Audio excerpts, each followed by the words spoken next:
So now the box's main construction is complete, and I have inserted it into the van. I usually try to think through what I'm going to say in a video, and it never works. And I'm just going to shoot from the hip. I've got a handful of thoughts and things I'd like to demonstrate, show, visualize, and discuss my thought process and what's going through my mind. So when I designed this enclosure, because I wanted it to be removable, because I didn't want it to be like a permanent fixture in the vehicle, there's some design constraints. I have to be able to put it in the vehicle. So part of these dimensions, whether I've discussed this or not, is a direct result of this window, because regardless of what internal space there is, I've got to get the enclosure to fit in. I think that is a argument for building the enclosure to the vehicle. You can get around some of those design constraints. A person could theoretically build, there's 15, 20 more cubic feet of potential volume when you consider that I've got 8 inches here, I've got 6 or 7 inches up here. The enclosure could be much larger. You could fit more speakers. You could fit a more complicated enclosure. Well, I'm trying to be relatively simplistic. This entire build, to the base head car audio community, this build is conservative. To the average human being, this is an absolutely ridiculous thing. It's a fun contrast. So I built this box as big as it would reasonably fit without, I didn't have to take a hammer or anything. It just barely, we got, 1/4 inch, 1/8 of an inch, where it doesn't rub. So this is the back of the enclosure, and I do not really intend to do a lot of dress work here. I say that. At the moment, I'm not really planning to make this whole area a visual part of the presentation. Maybe I will at some point. Maybe I'll get bored. I don't think it would be too hard to build some little plywood panels to go here on either side, and that would more or less make it functional visually. I could put some paneling or something in this region. It wouldn't be that hard to wall this off so that if you open the back doors, it's a very attractive, uniform visual. And you could have the battery bank, you could have the amplifier rack back here, and a lot of builds I see do this, and it's nothing to open it up and show it. I'm as showmanshipy as I am happy to be. I'm not trying to flaunt the build. I want the acoustical experience to be the focal point. I wouldn't mind making the cabin area attractive with LED lighting, but I want the acoustical experience more than I want to show off. And I suppose if I was able to buy really expensive fancy amplifiers and have a ton of them, put them on display, it's kind of fun, it's kind of cool, but at the moment I really don't. So certainly the initial build here is not going to do that. But here's the enclosure, the back of the enclosure in the vehicle, and I'm pretty happy with that. I think that'll be just fine. So let's take a look at some more here from the side. I'm going to have to do something about this region, and it's just ugly and I don't like it. What I'll probably try to do is take a piece of plywood and lay it here, stand a piece of plywood up, and then a piece of plywood here. There is a space here because of the way that the bed has the floorboarding has ridges and it has things. It creates a space. I might be able to take and just set a piece of plywood that tucks underneath the box here, mates up against the vertical piece, and then maybe just for stability and simplicity's sake, have a piece that comes forward. Maybe just an L, something to that effect. But I just need to beautify this. This section becomes complicated, and even that fiberglass wall, this area was not very well done, and I might struggle with that. So until I actually get there and start trying to set pieces in place, there's a chance that I will just like Tetris a bunch of like plywood and blocks in this area just to get it to seal up. And then, I don't know, you may be able to take a sander or something like that to just smooth it around. Really, I just need the sound pressure, the air pressure to isolate to the front. I don't know. This vehicle's kind of interesting because I consider those seats in like realistic positions, and your head space ends up being a fair amount behind the B pillars. I think that's kind of an interesting configuration.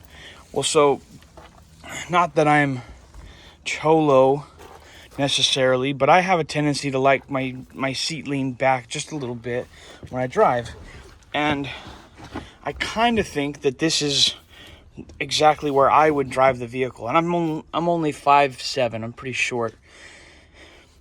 Let me see how much further this seat only has like one click further that it can go. I have this passenger seat slid all the way back and approximately the same rake and lean. I mean, you can see that this one is just one click forward relative to the other. So they're as far back as I can go. I don't mind if the seat blocks the port. It's just kind of the nature of the beast. What I'm worried about is if the subwoofers are going to drop contact, and the rubber surround of these Ultimax 18s that I'm hoping to use are very tall, potentially unrealistic, like unnecessarily tall. But there's almost 1.25 inches, 1.5 inches, of extension. So you got almost 1/2 inch for the frame, and then we're gonna stick out almost 2 whole inches. And I've got somewhere in the neighborhood of 3 inches here and 2.5 maybe inches on the other side. So it'll be close, but I don't predict if this is the final resting place of this enclosure, I don't predict it'll rub. Part of me wishes or wouldn't mind potentially cutting a section of the bottom of the back of that enclosure 2 inches and bringing this enclosure back 2 inches.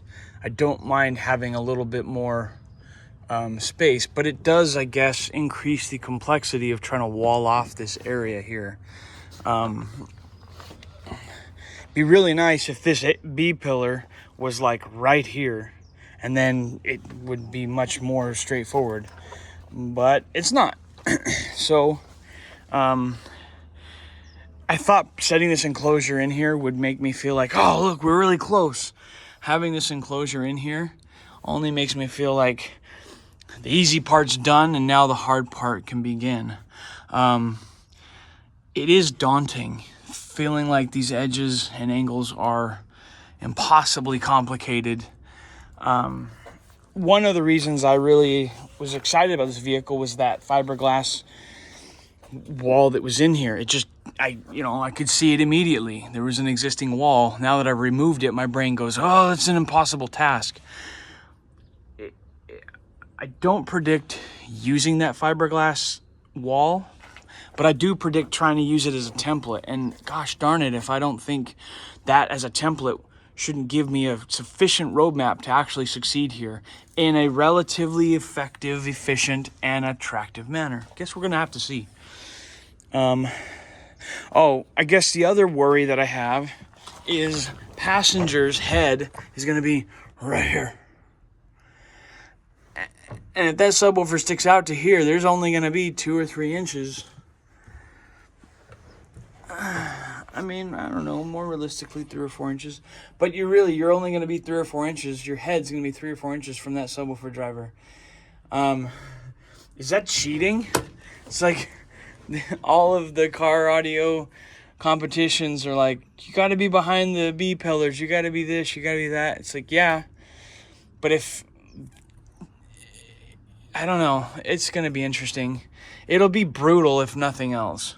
Having the ports essentially head high, and then having all these drivers 4 inches from you is going to be an intense experience. And hopefully I've got this enclosure tuned as low as I'm aiming for. So my truck sitting here has a single 18 in it with a box tuned to about 22 hertz, which was my plan. And doing like frequency sweeps, I get the minimum amount of excursion at 22 hertz, which leads me to believe that the tune frequency is accurate to my goal. Well, I'm getting useful extension down to about 15 hertz in this truck. I'd like to make a video discussing the entire sound system, but that's for a later time. I'm piggybacking all of the experience that I have with that Ultimax 18-inch sub. I'm piggybacking what I've learned from having one of those 18s in this truck to this build here. I am believing that I'll get similar behavior, similar. Now I realize that I won't necessarily, but I kind of think I should. I should get a similar behavioral characteristic from the driver, from an enclosure that's similarly tuned and configured. And so based upon that, if this in fact does get me a 22 hertz tune frequency, I'm expecting to have a low frequency extension of down to 15 hertz. And putting my hand in the port of that enclosure, I get a lot of port velocity from 15 hertz to 28, 30 hertz. And if that replicates here, this is going to be an incredibly windy build, because you're going to have 418s right in your face, and the ports are literally 4 inches from your face. It's going to be very much windy. And then whether both doors need to be open or closed, whatever constitutes the most effective configuration, this just, if I can get the equipment, if I can get the amplification needed, if I can get a battery bank, if I can get it all done, this has all the ingredients for a windy build, and that's going to be fun. That's kind of like, I'm excited. I'd like to have a windy build, especially at below 30 hertz. It's impressive if you've got a windy build that's above 30 hertz, but I think it would be super cool to be able to shake you to death at below 30 hertz, and this is kind of the goal here. So I realize me sitting here ranting is not giving you the most optimum visualization. If money was no object, I don't know that it's necessary, but it would be fun to take a foam mattress or a foam pad, because that's what, there's 5.5, 6, almost 7 inches between the headliner and the enclosure. If I could just fill that entire space with some mildly compressed foam, it would just have this nice tight fit. It would be appealing. Is it necessary? I don't know. If I can get a wall, if I can get this enclosed, there shouldn't be any sound pressure back there, so it doesn't matter. But I was just thinking about that. It would just be fun to be able to fill that void with some foam. What else can I discuss relative to this build? I guess the next steps are for me to start figuring out how to wall this off properly. Yeah, I kind of think that's, I'm going to walk around a little bit, let you see for those who watch and follow, let you see the way that this looks. This is touching my truck, makes me sad.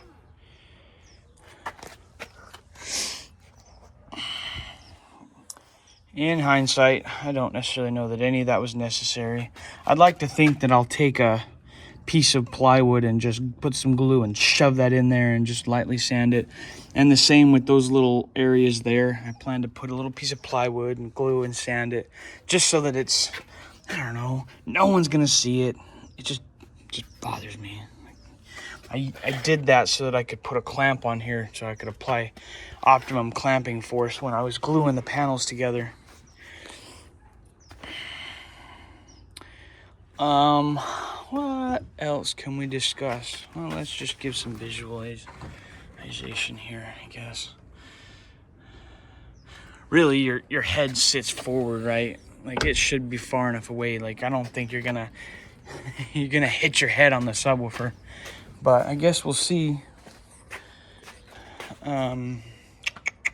Oh, I can talk about this. So just for me, just because at least initially I do not intend, like, if I get this built and I go to a car audio meet, a competition, or some sort of car show, some sort of get together, I'm not planning on opening up all these doors and showing off anything. I plan to leave the back doors shut, the side doors shut, and then just opening up the front cabin area for myself and others to experience.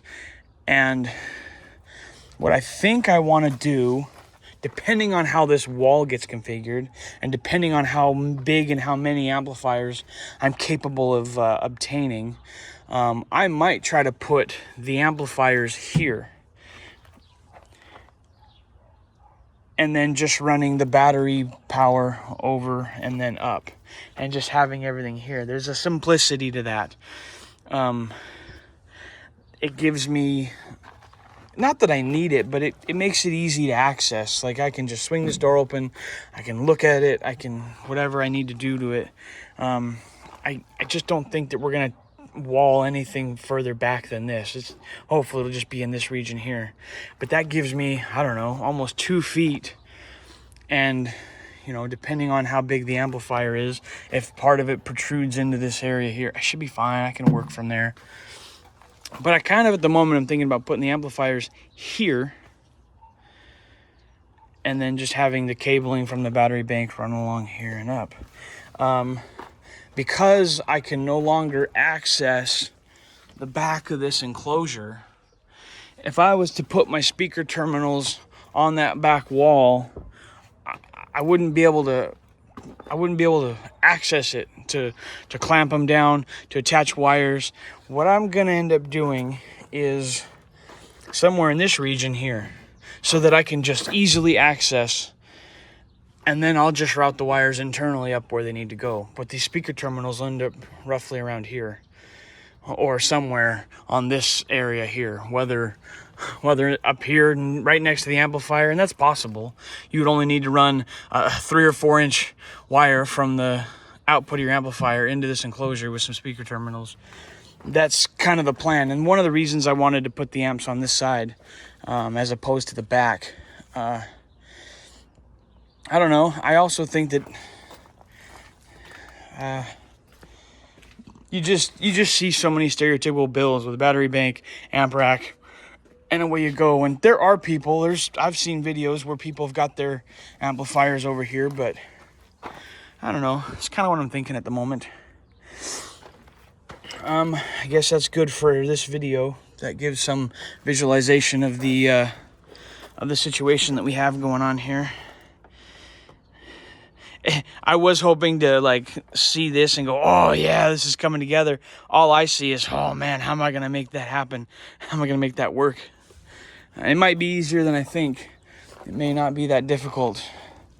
But in my free time, what else am I gonna do with my life? Bonus content for those, if anybody is still paying any attention. When it comes to figuring out a sound system, whether it's home theater, whether it's your computer desk, whether it's a pro audio situation, whether it's a car, you're dealing with variables and factors that sometimes you can't control them 100%. And so there's compromises made. So for technical, the higher the frequency, the more it tends to beam like a laser. And the lower the frequency, the more omnidirectional the sounds are. So scientifically, it's got to do with your wavelength. A 20 hertz wavelength is somewhere in the neighborhood of 50 feet. The math equation for that is Sound travels at 1125 feet per second, and at 20 hertz, that's 20 cycles per second. And so you can calculate if 20 cycles is 20 hertz is 20 cycles a second, and sound travels at 1125 feet per minute. There's a seconds in the hertz in the frequency, and there's a time value in your frequency, and there's a time value in how fast sound travels, and therefore you can derive as a 20 hertz wave is being generated at that speed at which it travels, you can determine its length. And so if a 20 hertz wavelength is somewhere in the neighborhood of 50 feet, what that ends up meaning is that any object that's smaller than the wavelength, then the sound will have a tendency to wrap around it. And so because very few things in our home, in our car, are bigger than 50 foot, 20 hertz is omnidirectional. It just goes everywhere. However, a 20,000 hertz wavelength is under an inch. It's, I don't know, I honestly don't know, somewhere between like 1/4 inch and 5/8 of an inch, something like that, or less. It's small. Well, objects that are larger than that, the sound does not travel or wrap around it, and so you get a beaming effect. Well, the higher the frequency, the more the beam happens. It also is dependent on like the source. Point source mathematics suggests that if you have an infinitely small point source, all frequencies are omnidirectional, but that's not really the case. Well, so how does that apply? You can test that theory if anyone's listening. Take your cell phone and play music, play a track, and point the speaker of your cell phone directly at your ears, and you will hear the highest frequencies that it generates. Well, flip the speaker from your phone away from you and notice how the sound muddies. It dirties up. It's got a muffled tonality to it, and it's because all the high frequencies are being thrown away from your ears and not picking them up. And you can just move that phone around, and you can detect high frequencies when the speaker's pointed directly at your ears, and the high frequencies go away when it's away. That's a way that you can demonstrate this principle. How does that apply to sound? The higher the frequency is, the more you have a tendency to need to point it directly at your ears. The lower the frequency, the less critical. Well, in the case of this monster sub box, the drivers do happen to face you. The port faces you. Well, it's sort of just part of the wall design. But I'm talking about the rest of this build. Conceptually, technically, theoretically, what's the right word I'm looking for? Like philosophically, you want your high frequencies to be pointed at you. And you don't want them separated. You'll get terrible comb filtering. You'll get weird cancellations. You genuinely want to keep all of the same frequency drivers as close together as possible. Now, stereo imaging is a dedicated left and right, and they're recorded for that purpose. That's not the same thing. But when I see people that put a tweeter here and mid here, and it's sort of like they're doing it decoratively or they're just doing it where it's convenient, it drives me crazy, because from a technical standpoint, it's a terrible design. You want your tweeters or your horns to be as close together as possible. You also want your mid-range done the same way. I don't know if anybody's looked at Gately Audio's builds, but they've got these speaker pods where their mid-ranges are tightly clustered, and then they got a tweeter tightly clustered, and that creates a line array effect. If they're sufficiently close together relative to coherent with the frequencies that they're playing, you'll get a coupling effect. You get essentially one speaker as opposed to multiples, and so you get no comb filtering, and you get all the acoustical coupling that you could possibly have, and that's desirable. So, looking at this and thinking about it, I want whatever my high frequency ends up getting to be, I want it to be as close together as possible. I do not need to put tweeters here, one over here, one there, and then some up here. They need to be close and cohesive. If I use little 1-inch like car audio tweeters, Dayton Audio makes some little tweeters that have pods that could be attached. If I was to do something like that, I would arrange them as tightly as possible in an array and aim them as close to the proper, like where your ears fall, as possible. And however many I can afford, whether it's 1 or whether it's 6 or 8, you just cluster them as tightly together as possible. You create a line array effect, the way that concert PA systems are configured. And then you'll have an array down either side. That gives you, so because of the things I've just spoke about, if you have a line array, it gives you horizontal dispersion and narrows the vertical dispersion. We could go into that perhaps in another video. Go look up line array technology, and you can understand that better. I just don't have the energy, and I feel like this video is just already too long. But that's a way to go about doing this. I could also use a compression horn. Dayton Audio and everybody, the pro audio world, Eminence and all of those, BNC, and there's just countless. I can't think of them all. Make compression horns. I could configure a compression horn off of this. I said I was considering making a speaker panel that goes there. It could put a compression horn, and one compression horn would be sufficiently loud in this environment, which would be nice because they're not that expensive, certainly compared to car audio branded stuff. And one compression horn per side would be a lot. If you have a nice little horn attached to it, it would be a lot in this small space. And so that's the thing. I really hope that I can figure out how to integrate a 10-inch mid-bass, mid-range driver in the door and make it just beautiful, like it fits. And if I could do that, that would make me really happy. And I just don't know how many people have 10-inch drivers in their doors. And the Dayton Audio 10-inch driver, their PA, mid-range driver, it's like, I don't remember, $65, $70. Like, it's not expensive for the amount and it's a 350 watt rated driver. Like, that thing will scream. And with a little bit of DSP EQ, you should be able to make it do plenty. You should be able to get it to sound good. Well, I could do a 3-way system. I could do a high frequency, mid-bass, mid-range, and then the subwoofer behind us. And there's a chance that I will do that. It'd be inexpensive. A compression horn sitting in this region here, or in this region here, would be hella loud. It'd cut your head off. I mean, have you guys ever, gone to a party or somewhere where there was a DJ? Go stand right in front of the guy's his little PV or his little Mackie speakers that are on poles. Go stand right in front of that thing. That high frequency horn is just cut your head off. And it's just usually a 1-inch compression horn with a horn on it.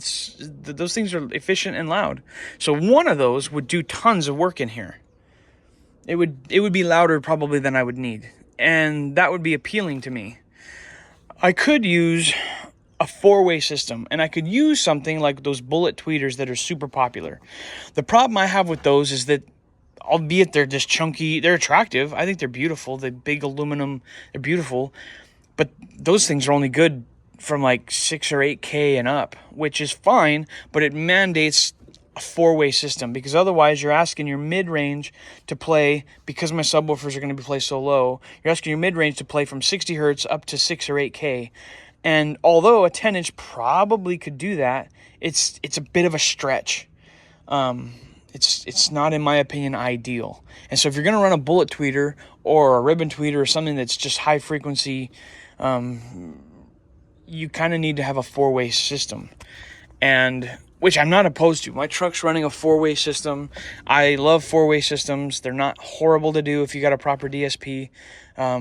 And I really like that. And you can get some of the mid-range up and where it needs to be. Because, like, especially, like, if we're sitting here, like, if you're driving somewhere and your speaker is firing down at your foot and you're playing anything above 1500 hertz, 1000 hertz, you've got frequencies that need to be directioned towards your ears that aren't being pointed there. And you get lots of weird cancellations and things. So from an audiophile standpoint, playing anything over 1000 hertz in your doors, it's not optimum. The acoustical experience is now if you got the doors open, I guess it's not such a big deal. Until I know what kind of sound pressure we're building in this vehicle, I don't know if it's going to be the most exciting experience to have both doors open, one door open. I'm kind of hoping that one door shut and this door open gives you the most enjoyable experience. So a person that's going to demo and experience the vehicle can have that door wide open. You get plenty of airflow. They can bail out if that be the case. And it's going to be nice. We'll see. It'll just depend on those things. I do not have the ability to estimate or calculate ahead of time. All right, let's go back to this. A one-way system is not realistic. A two-way system, yeah, you could do it, but 90% of the time, people are doing three-way systems. Even coaxial speakers, anticipating you have a subwoofer, is a three-way system. So three-way systems are like the most common, and four-way gets exotic. There are higher order systems than that, but most of the time, 3 and 4-way is there. 4-way's bougie, 3-way's common, 2-way's subpar. I am thinking through how to do this, and a part of me thinks that 10-inch mid-range and a compression horn configured up here somewhere is a very inexpensive way to be very loud and relatively acoustically accurate. Depending on what funding I have and depending on what options I have, I wouldn't be afraid of doing the tweeter array. A bunch of little 1-inch soft dome silk tweeters that are tightly arranged. Like if I could have 16 of those per side, just all the way, that should be quite loud and very high fidelity because of the amount of cone area, the amount of radiating surface area that you have there. And that would be an attractive, simple design. So I'm at the moment considering those two things. The last thing I'm going to do is just arbitrarily put speakers everywhere. I had considered, I think that there was like a little cubby here that has been torn off or broken off. But I had considered like a center channel, which could be done. And if I had, Dayton Audio has an 8-out DSP, and I suppose depending on how it goes, there could be a channel dedicated to a center, and I could have a center channel there. And I thought about it, but in the end, I think that simple, conventional stereo, two-way, like left and right, is all I really want to do. And so then it just comes down to, is it a 3-way system or is it a 4-way system? I could use a bullet tweeter and a 4 to 6 inch mid-range. Dayton Audio, because I'm biased, has a 5-inch, I think it's a 5-inch mid-range driver that they claim is like really good, from somewhere around 100 hertz up to like 55. Is it that or is it higher? It may even be up to 15K. It's a really good mid-range PA driver that would couple, as I recall, I don't know what the specs are, and I'm throwing terrible numbers out. I know that it would couple well with a bullet tweeter, and then it should be able to blend with a mid bass really well, and that would give me like a bullet tweeter, a 5-inch driver, a big mid bass. That would be a really well-rounded system, and I would probably try to run 2 4-channel amplifiers. 2 channels for the highs, 2 channels for the mids, and then take the 4-channel amp bridged to run to the mid bass, because you need more power the lower the frequencies you play. And that would be 3 amplifiers at a minimum. 4-channel for the mids and highs, 4-channel bridge to 2 channels, or just a high power 2-channel amp for the mid bass, and then a monoblock subwoofer amplifier for the subs. Very common, very easy to do. If I were to do a three-way, you could just get away with a 4-channel amp and a subwoofer amp. Granted that you've got enough 4-channel amplifier for that cause, and then you just attenuate the high frequency channels, and it's not a big deal. I can't decide which I think is the best idea right now. So I've got three options that I'm sorting through right now. Either a 3 or 4-way using a tweeter array with a mid and then a mid bass. That's one thing I'm considering. Fairly expensive, because I think Dayton Audio sells these tweeters that I'm referring to that have little pods that would attach easily. Those are, I think, $50 for a pair. And if I was going to do, those are scalable. Like if budget was tight, I buy one, and then I buy 2 and 3 and 4, and I could just incrementally add and series parallel to get a proper impedance to the amplifier, and I could scale it up as money becomes present. So that's actually not a bad option, because it's scalable. I could start with just one pair, it would work, and away we go. Probably and that system kind of depends. You could run 3-way effectively with that, because it's a soft dome tweeter. It can play kind of low into the 2500 hertz range, which a mid-range driver would effectively be able to blend with. That would work well with a 4-way. So I think that if I was to do the array, I would only do a 3-way. The other option is to do like a bullet tweeter, mid-range, and mid-bass. And then I guess there's 3 options that I'm considering. And then the final option would be a compression horn and mid-bass, mid-range. And that's a simpler system, probably less expensive. And I bet you I can surprise people with how loud you can get a proper compression horn. There is only one compression horn that Dayton Audio sells, and it's a cute little thing, but I'm just not sure it's going to be enough. I would like to get my hands on one and test it. I just don't know, even though Dayton Audio sells it, I'm not convinced that everything Dayton Audio makes is great. So, but for some reason, I'm a little bit skeptical. It's just kind of a small thing, which is convenient. But until I get my hands on one, I don't know.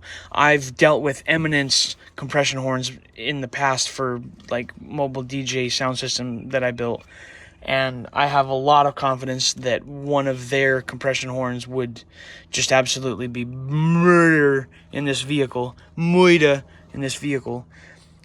until I get to play with a Dayton one, I'm not 100% sure. So I go back and forth between these 3 designs.